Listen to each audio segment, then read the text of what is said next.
First ever factory outlet Mukinda Jewelries, KBHP, Somajiguda, Suchitra, Hanmakonda, Kottapet, Chandanagar, Khammam. నమస్తే అమ్మా. నమస్తే అమ్మా. మనం కార్తీక మాసంలో తులసికి ప్రత్యేకమైన పూజ చేస్తాము.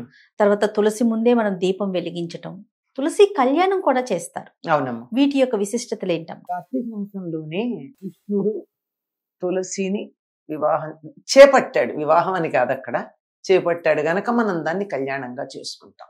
ఇది కార్తీక మాసంలో విష్ణువుకున్న పేరు దామోదరుడు కనుక ఈయన కార్తీక దామోదరుడు అన్న పేరుతో పిలుస్తాం. అవును. ఈ కార్తీక దామోదరుడు ఎక్కడుంటాడు? తులసి కోటలో ఉంటాడు. మీరు గమనించారో లేదో, తులసి కోటలో ఒక రాయి పెడతారు ఇప్పుడు. ఆ రాయి ఎవరంటే కృష్ణుడే. ఆయన తులసీదేవి నువ్వు రాయి అయిపోమని శపించింది. నువ్వు చేసిన చెడ్డ పనికి నువ్వు రాయి అయిపో అంది. చేశాడు కదా. ఎట్లాంటి వాడైనా, దేవుడైనా భగవంతుడైనా తప్పు చేస్తే దానికి శిక్ష అనుభవించాల్సిందే. పతివ్రతలైనటువంటి స్త్రీలు దేవుణ్ణైనా శపించగలరు. తులసి విష్ణువుని శపించింది రాయి అయిపోమని. అందువల్ల అందులో ఉంటాడు. ఆ సందర్భం ఒక్క లైన్ చెప్పండి. తులసి గోలోకంలో రాధాదేవి యొక్క చిలికత్తి. కృష్ణుడి మీద కొంచెం మోజు పడింది. రాధ అరిగి ఆవిడ్ని భూలోకంలో పొమ్మని శపించింది. భూలోకంలోకి వచ్చాకైనా కృష్ణుడి వివాహం చేసుకోవచ్చని అనుకుంది. అలాగే పుట్టిన దగ్గర నుంచి తపస్సు చేసింది. చతుర్భుజ కృష్ణుడు తనకి భర్త కావాలని కోరుకుంది.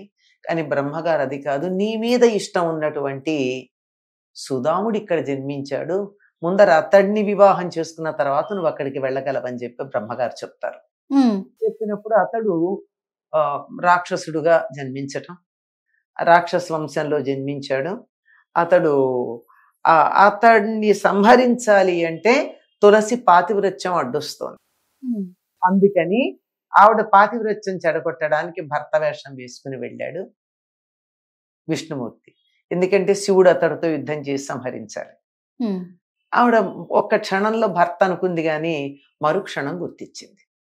కానీ భర్త అనుకుని ఆదరణకి దగ్గరికి రాగానే ఆవిడ పాతివ్రత్యం భంగమైంది. ఎందుకంటే మొదటి చూపులోనే గ్రహించాలి భర్త అవునో కాదు. గ్రహించలేదు గనక ఆవిడ పాతివ్రత్యం భంగమైనట్టు, ఇలా నా భర్త వేషం వేసుకుని వచ్చావు గనక రాయి అయిపో అని చెప్పించి. కాబట్టి మనం తులసికోటలో రాయి పెడతాం. రాయి ఎవరయ్యా అంటే సాక్షాత్తు విష్ణుమూర్తి. ఆయన్ని ఆరాధిస్తాం, తులసిని కూడా ఆరాధిస్తాం. ఆవిడకి సంబంధించినటువంటి సమయం ఇది. ఆవిడ పూర్ణిమ నాడే జన్మించింది అని చెప్తారు. ఆ రోజు ఆవిడికి కృష్ణుడికి కళ్యాణం చేస్తాం. కృష్ణుడు అంటే ఏ కృష్ణుడు? విష్ణుమూర్తి కాదు, గోలోకంలో ఉన్న కృష్ణుడు. గోలోకంలో ఎవరిని చూసైతే ఈవిడ ఇష్టపడిందో ఆ కృష్ణుడికి ఇచ్చి వివాహం చేయడం అన్నది. ఇది ఎక్కువగా ఎప్పుడు చేస్తారంటే కొంతమంది ద్వాదశి నాడు చేస్తారు. శుద్ధ ద్వాదశి, క్షీరాబ్ది ద్వాదశి అంటాం, ఆనాడు చేస్తారు. లేదు కొంతమంది పూర్ణిమ నాడు చేస్తారు. మన వెసులుబాటును బట్టి, మన సాంప్రదాయాన్ని బట్టి.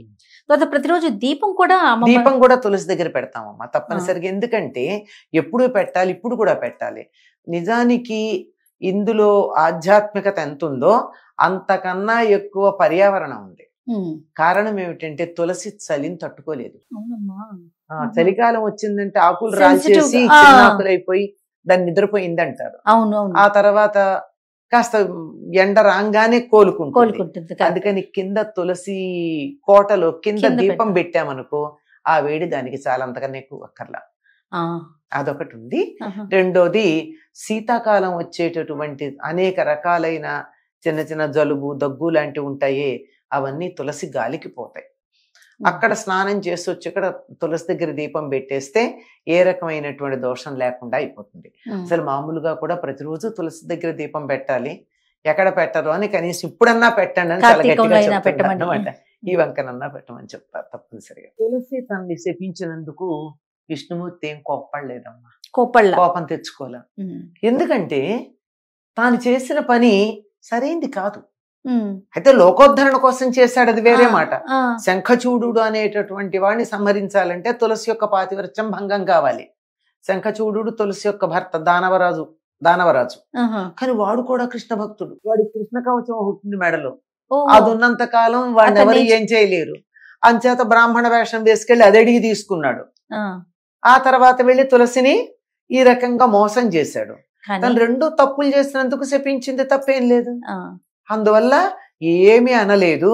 పైగా నువ్వు పరమ పవిత్రురాలివవుతావు అని అని చెప్పాడు. ఆ, తర్వాత నీ వెంట్రుకలు ఏవైతే ఉన్నాయో అవి చెట్టుగా ఆవిర్భవిస్తాయి, తులసి చెట్టు అనే పేరుతో ఉంటుంది, అందరి చేత పూజనీయురాలు అవుతావు నీ స్వచ్ఛమైనటువంటి ప్రవర్తన కారణంగా.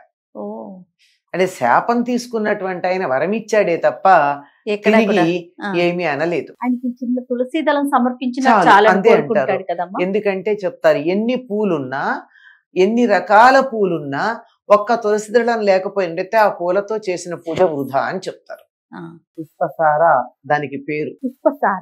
పుష్పసార, ఆహా, బృందావని, కృష్ణప్రియ, ఇవన్నీ తులసికున్న పేర్లు. ఆ, మనం గుంపుగా పెరుగుతుంది, నువ్వెక్కడుంటేవో అక్కడ బృందావనం అవుతుంది, నువ్వు కృష్ణప్రియవి, ఇవన్నీ చెప్తూ పుష్పసార అని ఇంకో పేరుంది. ఆహా, అన్ని పూల యొక్క సారం ఆ తులసిలో ఉంటుంది. ఉమ్, కనుక నువ్వు ఉన్నట్టయితేనే నాకు ఆ పూలతో చేసినటువంటి పూజ ప్రీతిపాత్రం అవుతుంది అన్నాడు.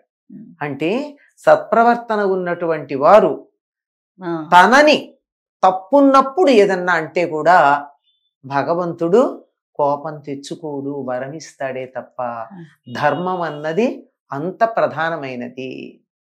ధర్మం ఉన్నప్పుడు మాత్రమే ధర్మస్య ప్రభురచ్యుత అని ఉంటుంది విష్ణు సహస్రనామంలో. ఆ, ధర్మానికి ప్రభువు ఆయన. ఆ, ఎప్పుడైతే ధర్మాచరణ ఉంటుందో అప్పుడు ఆయన వాళ్ళని ఎవరినైనా సరే రక్షిస్తాడు. అనుగ్రహించటమే ఉంటుంది తప్ప ఆగ్రహించటం ఉండదు. ఎంత విశిష్టత ఉందమ్మా తులసికి. తులసి చాలా ఉందమ్మా. ఆ, తులసి లేకపోతే అసలు పూలు ఏమీ పనికిరావంటాడు. ఆ, ఇంకా శ్రీ వైష్ణవులైతే నైవేద్యం పెట్టేటటువంటి ప్రతి పదార్థం మీద ఒక తులసి దళం వేసి మరీ నైవేద్యం పెడతారు. ఉమ్, సరే, ఇంకా ఆరోగ్యం ఆ దృష్టి కనుక చూసి ఆయుర్వేదంలో చెప్పితే తులసికున్న లక్షణాలు చెప్పాలంటే అసలు చెప్పకూడదు. చెప్పడానికి అవును, వీల్లేనట్టు అవును. ఉన్నాయి. కానీ ఆధ్యాత్మికంగా చెప్పినట్టయితే ఇది ప్రధానం. ఉమ్, అందుకే తులసిని ఆరాధించాలని చెప్తారు. తప్పకుండా అమ్మా. నమస్తే. నమస్తే.